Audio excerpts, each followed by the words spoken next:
something that happened was someone reached out to me. We were actually in conversation, and it's a friend of mine.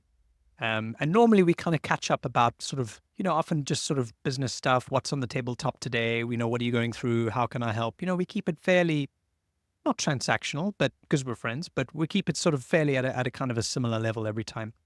And he asked me while I was explaining something to him, is this what you want? What does Alex want? He asked me, is this what you really want to do? And somehow he was able to kind of break through maybe what he saw was me giving him some kind of elaborate answer to a question. I don't really remember what the question was, but he just kind of reached out. And he reached out without me asking for him to reach out. It wasn't, any other cue where he needed to sort of qualify anything. He just said, is that what you want? And the reason why it kind of stopped me is because for about 30 seconds, I just couldn't say anything. I was literally, and I'm normally a person who, talks a lot, as you can hear clearly, but I just was sort of floored, and I couldn't really, he just had me thinking, and kind of just dropping into the space where I was like, man, yeah, that's probably not what I want. And then we ended up just totally, going in that direction for another hour. We didn't really end up talking about anything else.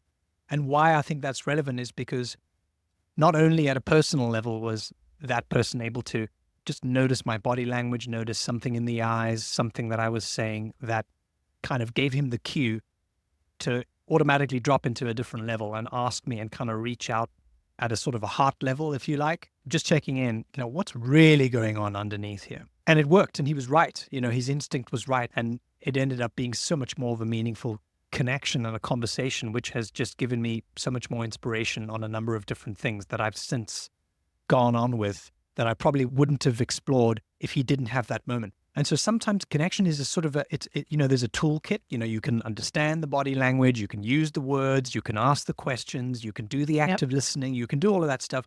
But sometimes it's also totally unscripted and completely natural. It's a sort of a feeling and an instinct that comes up. And he sort of reached out to me in a way that I wasn't expecting. And immediately it made me feel vulnerable. But he also did it in a way that allowed me to explore that vulnerability. And that's ultimately, I think, what all connection really is about.